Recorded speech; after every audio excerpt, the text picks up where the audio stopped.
It is exactly 3 p.m. East African time right here on A Farmers Media. This is a Farm Drive Show with me, Conrad Kibe, where we do one thing only, tell the story of an African farmer. It is the 13th day of this amazing month of April. I hope you're doing well. I hope you are following the guidelines put in place by the Ministry of Health, that is wearing your mask properly, sanitizing when possible, and maintaining your social distance when necessary or when you are around people.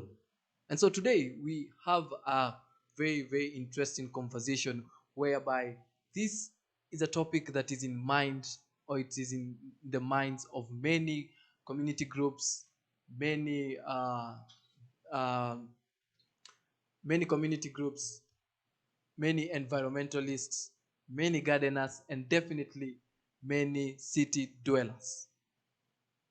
But we shall be discussing that in a few. Remember, we also be having the pan of the day towards the end of this show. And definitely for those who are farmers like you, I know you're enjoying this rain, so definitely we have the weather updates for you. And wewe ambayo unatoka kazini, unaenda nyumbani, you want to hit traffic because you're in the 5 red zones: Nairobi, Kajiado, Machakos, Kiambu.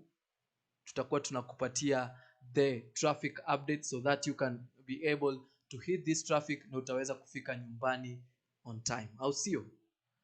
So today we are going to explore a very interesting topic. As I said, it is in the mind of so many environmentalists, so many community groups, so many gardeners, and most interestingly, so many city planners right now. It's a conversation that you cannot miss in the conferences where we include or where they talk about food security or anything to do with agriculture. And this, we are talking about urban farming. Urban farming right now, it is the topic of every conference, either a Zoom call, a meeting, physical meeting, or anyone who is in the city right now and planning for the city. I believe they have included this as a conversation. And this is why. Just to start off with the simple definition of urban farming. And this is the growing and producing of food in a heavily populated city or town. Wewe ambaye unaishi kwa town, it's big, densely populated, and you're farming. Imagine you're just practicing urban farming. Simple as that. You're in a city, probably uko Kitengela, uko Nairobi town, uko Machakos town, uko Nakuru town, wherever you are, and it's a town or a city na iko na watu wengi, na pale kwa nyumba yako umeweka shamba, you are one of those people that are practicing urban farming, and we shall be telling you this and much more.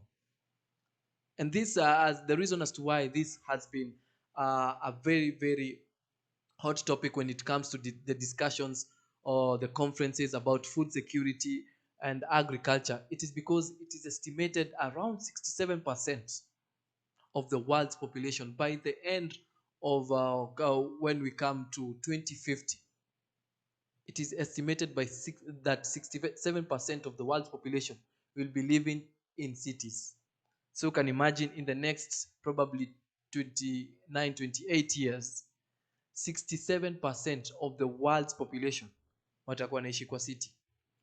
So you see why this is a conversation or a topic that everyone who is planning to live in the city or planning to actually invest in cities, they are not missing to talk about this thing we call urban farming.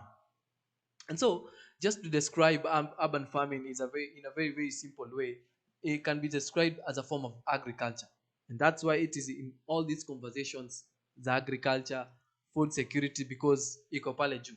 When it comes to tackling of food security, as we talked about yesterday, urban farming haikosi pale, because the trajectory that is there by 2050, 67% of the world's population itakuwa inaishi kwenye city. So you can imagine this is a very important topic, especially for you who is thinking, sasa mi nafanya kazi kwa city and by the time I'll be retiring I need to go home. No, you don't have to. uko pale unadhani sasa ninafanya kazi tao, sasa I love farming, so by the time namaliza kazi yangu I'll be retiring, lazima niende ushago nianze kulima. That house that you have, wewe umejenga tao, or that estate that you're living in, and you have a space, you don't have to go back to shago uende utese watu huko. You can do it here, because by 2050 probably huko unaita ushago, it will be a city. So keep calm, let's have this conversation right now. And so the aim, or basically the aim, is to provide fresh food. Juu watu watao wamecomplain sana, we're not getting fresh food. Watu washago wana flex, wanasema we are the best when it comes to production of fresh food. Right now, who is laughing? You watu in the city, as long as you just having that space in your house, imagine you can do this. It's very simple. That space that you have shall be coming to how you can do it and why you should do it. But right now we are talking about the main aim of urban farming is kuna fresh food. Imagine that's the first thing, because you are growing from wherever you stay. Unaitoa tu shambani ukiwa umepeleka sokoni, ama wewe mwenyewe you consume. So that's the first thing. Second thing, the young people in the cities or these towns, big towns, have been complaining, no job opportunities, hakuna kazi, wameletewa kazi mtaani, wamekataa. Yani it's so much because everyone has decided to come to the city with one aim. There are two reasons as to why people come to the city.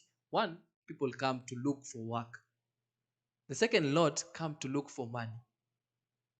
So hawa wanakujanga city to look for work, and these people complaining there are no job opportunities. But since you can't go back to the village, juu ile kitu umepitia ni ngori, imagine now urban farming is creating a job opportunity for you. Job opportunity in the terms of, if probably you have a big space, you need labor, you have it. But pia wewe sasa kama hauna kazi lakini unaishi mali unaishi, it's a rented place, unaweza ongea na caretaker vizuri, mwambie hapa naweza weka 1 2 3 things. You have created a job opportunity for yourself, because now you'll be a farmer who will be selling to the market. You can't lack a market in big cities like Nairobi, or probably where you are, Nakuru, and all these big cities, when you start such simple farming. So those are the two aims of urban farming. We've talked about fresh food. After the people in the urban areas have complained of fresh food, hatupati fresh food, mimi nataka kila time anashinda akipiga simu ushago, niletee chakula, particularly this time of COVID, when we had cessation of movement, before food and transportation of food was made an essential service. Watu waliumia juu watu wanasema mimi kunde yangu natoanga ushago, mimi beans zangu natoanga ushago. Now imagine you can do that without bothering those people nyumbani. Ile kitu probably utafanya tu ni kushinda tu kituma pesa ya upkeep nyumbani, but si kufanya barter trade. Tuma pesa ya upkeep alafu tukutumie chakula. Right now you can do that by yourself and you'll be having fresh food. At the same time, we've talked about the same lot that wanatoka ushago, wanataka kwenda tao kutafuta kazi. Sasa utafuti kazi it's vague, you don't know what you're going to do in town, probably it's ile kazi utaangukia. Right now you can have a plan, toka hiyo ushago, enda Nairobi ama the city that is near you. You can do urban farming and you'll be creating a job opportunity for yourself. And this also, the third aim, or this is just an effect of having urban farming. The people living in these urban cities, they'll be very resilient to the climate change. Kitambo watu walikuwa naishi kwa hizi cities, when the rain comes, ni kununua mwavuli, waji wanatoka point A to point B. Mvua ikikuja, it's something that they don't like. Juu watapanga line kwa matatu, watafanya hawezi kutoka from point A to point B. Others wanasema mimi nataka tu kununua gari nisikuwe nanyeshewa, mimi nataka kutoka job mapema nisikuwe nanyeshewa. Because for you see rains being a disadvantage to you. Ina cause a lot of commotion and disadvantage. Now imagine you doing urban farming in that city. wherever you're living, rain becomes an advantage to you. You are able to be resilient when it comes to climate change. Unajua kukiwa na jua, this is what I'm supposed to be doing. Kukiwa na short rains or long rains, this is what I'm supposed to be doing. You understand how to be resilient when it comes to climate change. And so urban farming also covers a wide range of activities. So hapo sasa ndio tunaingia kwa urban farming. Najua uko pale unajiuliza, sasa urban farming kwani is it something big? Imagine it's not something big. We are coming to it. You can now cultivate different types of crops. We're talking about grains, vegetables, fruits, and interestingly, we have seen the young people getting into it, mushrooms. So uko pale nyumbani, you have your kabangalo kazuri, lakini pale nyuma umeacha space. Kuna nyasi tu, kuna kitu umefanya na hiyo place. Kanyasi tu, kuna moja umeweka vizuri, just for the environment to look good, na kuna ile nyingine umeachilia tu, kuna kitu unafanya nao, and it's quite a big space. Unaangalia sasa kwako sahi, I'm talking to city dwellers now. Kujeni tu karibu kiasi tu, mketi hapa mbele, hapa front row. Just listen to me. Uko na nyumba yako, just look at it. Yeah? You have your own house there. You have done nothing. Uko nyuma hakuna, umewacha tu nyasi imeve yenye inataka. Now imagine that one, you'll be creating a job opportunity probably for your son or daughter ambaye ako huko nyumbani amekusumbua pocket money, tuma niko university, mwambie sasa fanye hivi, kuja nyumbani, come, niko na form. That place that you have, that small place you have, toa hiyo nyasi, because you can cultivate vegetables. Amecomplain chakula, sina chakula campus, comrade analala njaa. Imagine sasa mwambie, huko na ile shamba yako, kuja weekend, toa sukuma zako, enda mtaa. You see, you can just be, you find yourself cutting so much bills. Probably it's for your own consumption, or if you have that ability and power, you can be selling to the market. So it becomes a win-win situation for you. So you can do all this. Kama ni fruits, unasikia watu wameanza kusema sasa fruits zimeanza ku expensive, ama soko iko mbali, ama ukienda soko every time you miss a certain type of fruit. Don't worry, you can have all these types of fruits in your own house, fresh. Na unatengeneza fresh juice, and that's also a business. You see, it grows from one point to another point. Na si hizo tu unaweza weka. Imagine those are not the only things. You're there thinking, sasa niko na shamba yangu huko nyumbani, na saa hii nimeweka ng'ombe peke yake. Sasa sina space ya kuweka pigs huko, sina space ya kuweka kuku huko. Lakini hapa nyumbani uko na space. Probably the only things you've put is you've reared only dogs. That space, sio chakula peke yake, that space, weka hizo kuku unataka, weka hizo nguruwe unataka. That small space that you have at home, you can do all these things. That's why I'm telling you, urban farming is shaping a lot of conversations when it comes to food security and anything to do with agriculture, because they are looking forward. Remember 2050, 67% of the world's population watakuwa naishi kwenye city. So if we don't have this conversation right now, if we don't change with time, hii time ikikuacha, remember utakuwa uko nyuma. So that small space that you have, you can do vegetables, fruits, mushrooms, something that the people are really diving into right now. You can also have your poultry, your fish. I saw one that was very interesting, a young lady from Dagoretti. Chini ameweka fish pot. The fish are just there. Then above that ameweka poultry, kuku. Then above that ni tatu ameweka like a kitchen garden. It's just like a small garden, a hanging garden. So this garden, it's feeding the kuku. All right? Alafu hii kuku ikikunywa maji, iko fiti, imelishwa vizuri, the droppings zinaenda kwa fish pot. Na fish zinakuwa sawa, and that water in the fish pot she recycles. Hizo ni vitu tatu wamefanya ambavyo people will think this is something to be done in the up country, but she has done it in Dagoretti. We can say Dagoretti iko sawa, iko Kiambu, But when you look at it logically or technically, it's like in the urban, because it's not the proximity from Dagoretti to Tao si mbali, so ni kama bado kumejaa, ni kama iko town. So this is something she has done in the city, and for you now you can do it. You can do the same as I told you. Juu city dwellers, najua mmeketi hapa mbele, muko na kalamu na notebook, you're taking notes, yeah.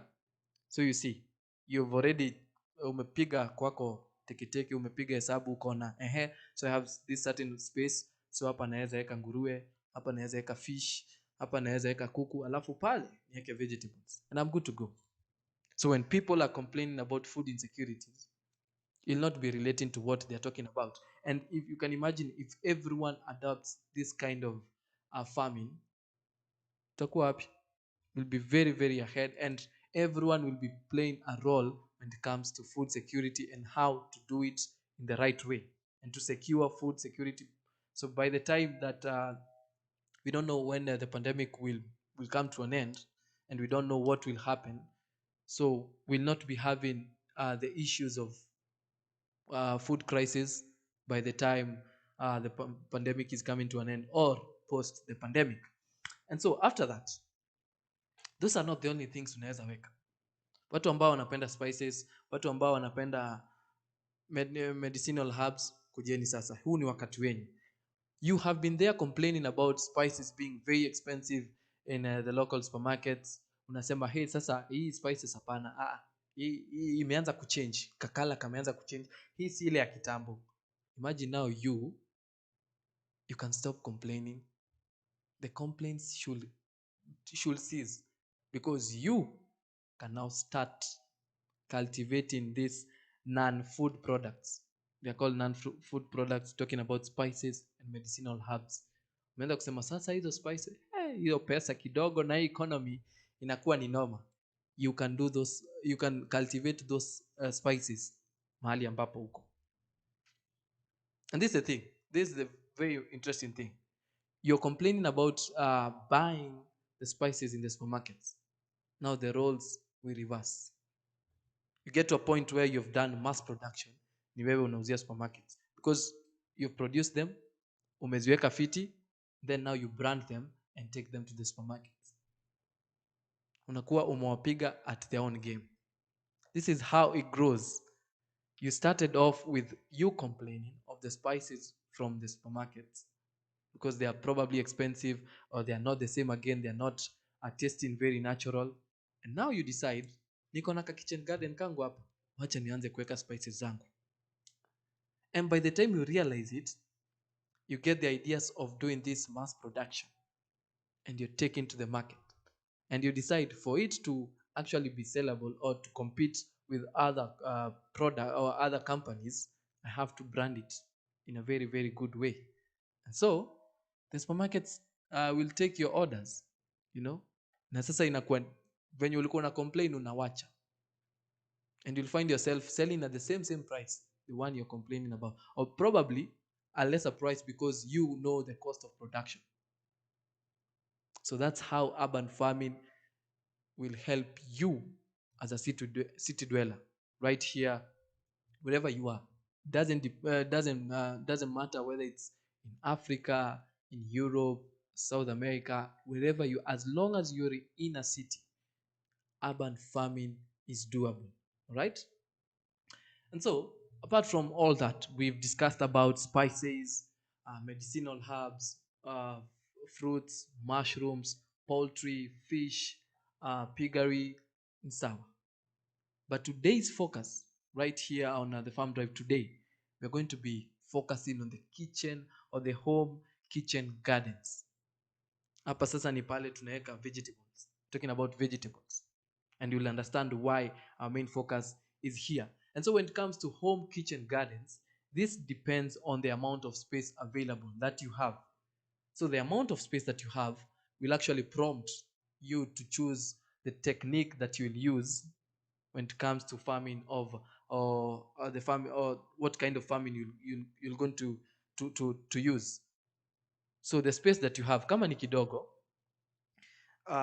you probably will squeeze, or you will use certain certain kind of the techniques of a home garden, of home kitchen garden, sorry. And this, if my director can pull that video as we continue discussing this, it could be a staircase garden suit. This is where we have, it's like a spiral one, you know.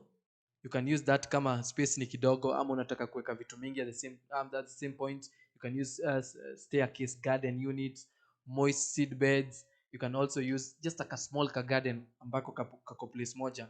Also, you can set up any type of kitchen garden in any space around your home. Doesn't matter kama iko nyuma ya nyumba, mbele ya nyumba, kando, doesn't matter.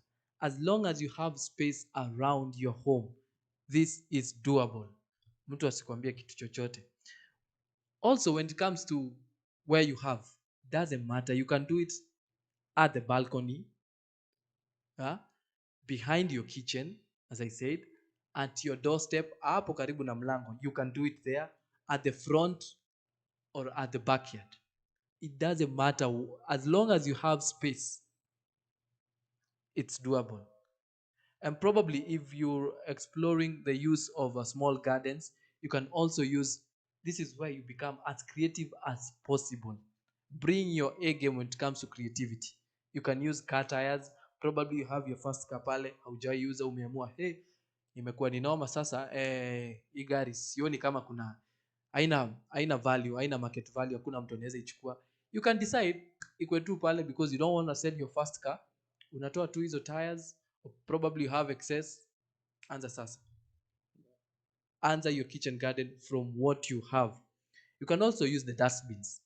Ukiona ni kama imeanza kubitbit hivi, osha, safisha kidogo, anzisha kitchen garden yako hapo. Also, you can use 5 liters of bottle cans. Probably you're having birthday parties, graduation parties, whatever kind of parties, ukaamua kuleta a lot of you know drinks and sodas. Hizo 5-liter bottle cans, imagine that you can recycle and decide this will be the starting point of my home kitchen garden. Also, sacks. Ulinunua the what do you call it, unga ya ugali ama rice, hiyo guni umetumia the sack hapo, you can start your kitchen garden, from there. Or probably you can use the plastic bags. Right now in Kenya it was banned, but don't worry, whatever you have, start from there. This is where you bring all your creativity. These are not the only things you can use. Use your creativity game. Creativity game ikue top notch. Hapa, let no one limit you when it comes to your creativity. Be as creative as possible. All right? Be as creative as possible, and this will actually help you in very, very many things. You see, we are talking about you just have your space. Until this point, hakuna mahali tumesema toka nje ya gate, piga left, turn right, go 100 meters, hapo ndio pazuri. It's still in your area, in your own zone. Talking about the doorstep, talked about the balcony, the backyard, the kitchen just behind your kitchen, all that. Kama uko na space, tumia that space that you have. I'm talking to you city dwellers, muko hapa. You city dweller, umeketi tu hapa, you taking notes. That space umepiga macho pale kwako. If you are home, umepiga macho pale kwako. If you are at the office, just try and fantasize hapo kwako. Where do I have a space? Where is the gap? Hapo sasa ndio tunaongelelea. Umeona hapo ni kwa backyard yako, hapo mbele kwa balcony, hapo you can start from there. Umepiga hesabu, umeona you have car tires, you have sacks, you have a lot of bottle cans zenye utumii. Umeanza kuziona a lot of sacks ambazo utumii. Hizo sasa you're going to step by step, ushaanza sasa kuzipata. It's slowly to pole pole. And this is a good thing. The cost of setting up a kitchen garden varies mostly depending on the input that will be utilized. For example, that lady you were talking about from Dagoretti, the input, ameweka fish pond, ameweka poultry na ameweka garden. That's a lot of input. So probably you'll chuck a lot of money when you start in such kind of business. But sasa kama uko na size kako ni ka balcony, surely you'll not use a lot of money. So for you who wants to start a bare minimum, maybe you want to try, it's a TriZex for you. Unataka tu kutry uone, hey, hii itanipeleka wapi? Wacha tuone venye tutaenda nayo.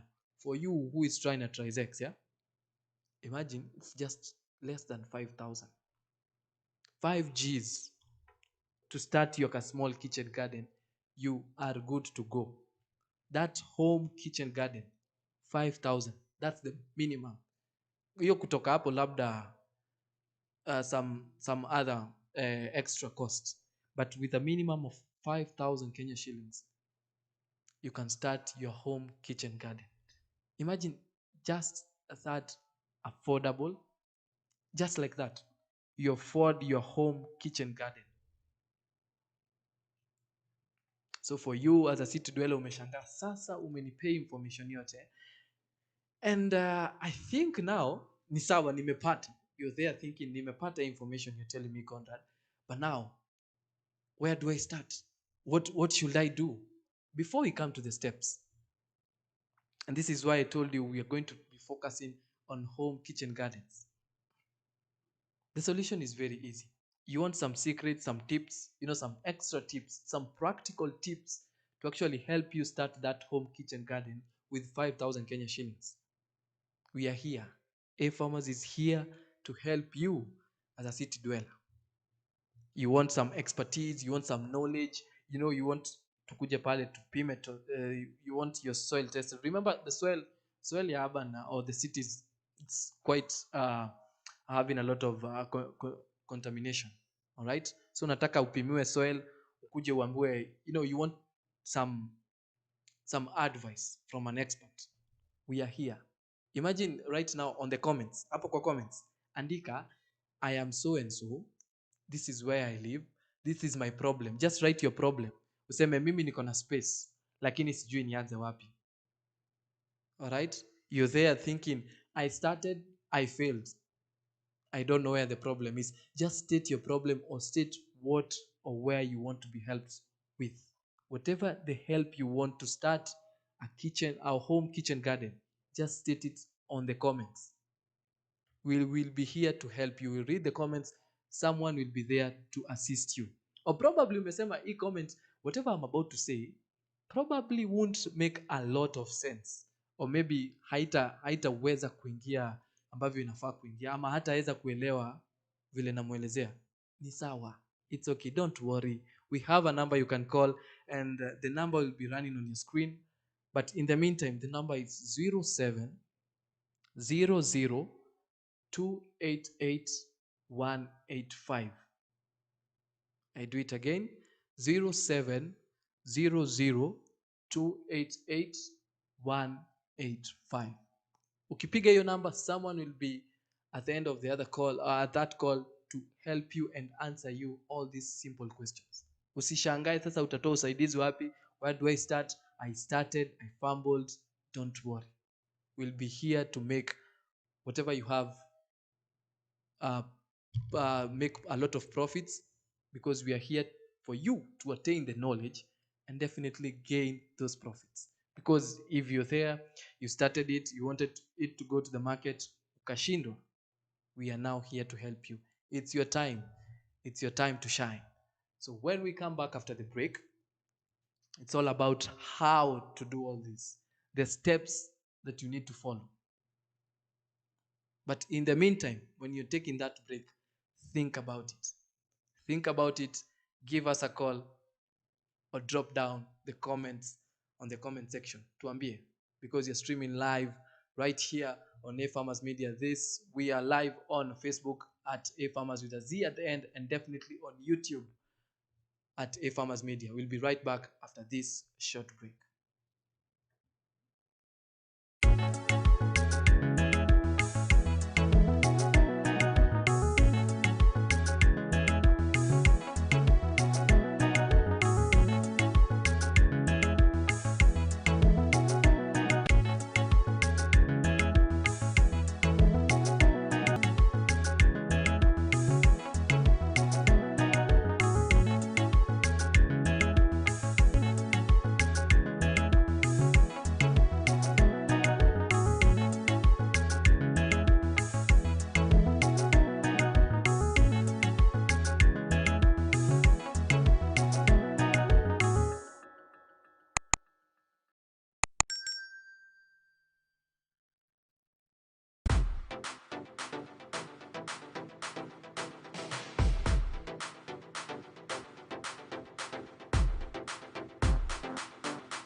Agriculture is the art and science of cultivating the soil, growing crops, and raising livestock. Agriculture provides most of the world's food and fabrics. It is not only a source of food and income, but also creates employment opportunities for many people in the world. Over 1 billion people worldwide work in agriculture, generating 2.4 trillion for the global economy. The global impact of farming on the environment is revealed that 40% of the Earth's land is now given over to agriculture. Agricultural development is one of the most powerful tools to end extreme poverty, boost shared prosperity, and feed a projected 9.7 billion people by 2050. And we, the Our Farmers Media, roll the carpet for you as we welcome you to our thrilling farm visits to different farmers that educate and inspire you in different sectors in agriculture. Catch us also on our shows on all our social media platforms as we bring you educative and informative information that will help you learn and guide you on your agriculture journey to success. Our farmers attain knowledge and grow profits.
Mic check, unanisikia?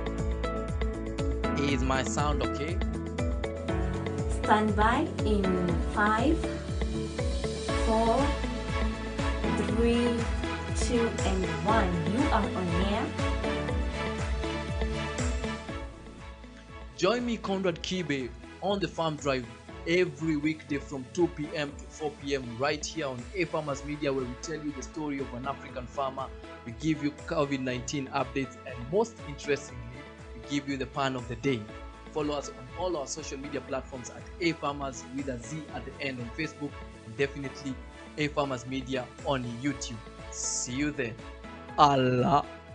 Allah. Allah. Allah.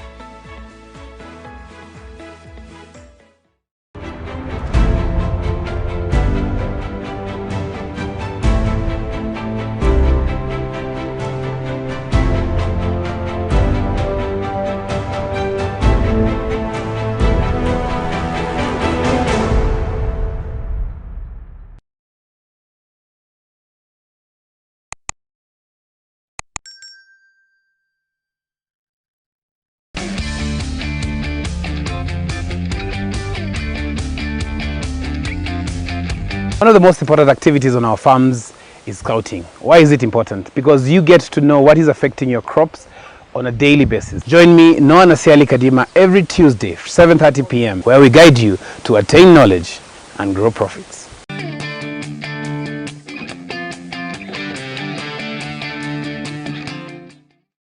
Are you a farmer facing challenges in your farm?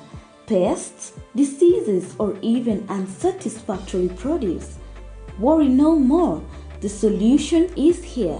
Join us every Tuesday on Diagnostic Tuesday, where we talk about various issues affecting agriculture and interacting with experts with knowledge in different sectors of agriculture to provide you with appropriate solutions, giving hope to farmers to attain better yields, to achieve financial success and development.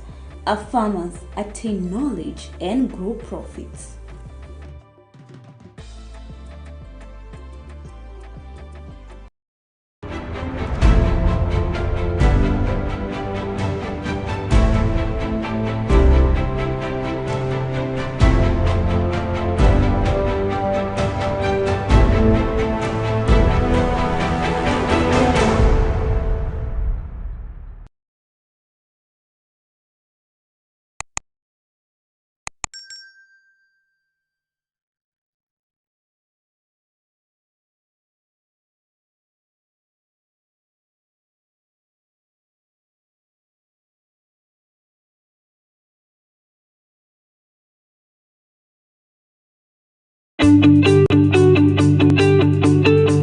As we quickly progress from agriculture to agribusiness, market is key. Join us every Wednesday as we bring to you Market Watch, a show that covers candid discussions regarding the state of the market. Tune in and let's turn our farms into businesses.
Sorry about that. Joy, I hope you could. I thank you for joining us right here back on Farmers Media. This is the Farm Drive Show with me, Conrad Kibe, and definitely it's we are always about one thing only: telling the story of an African farmer.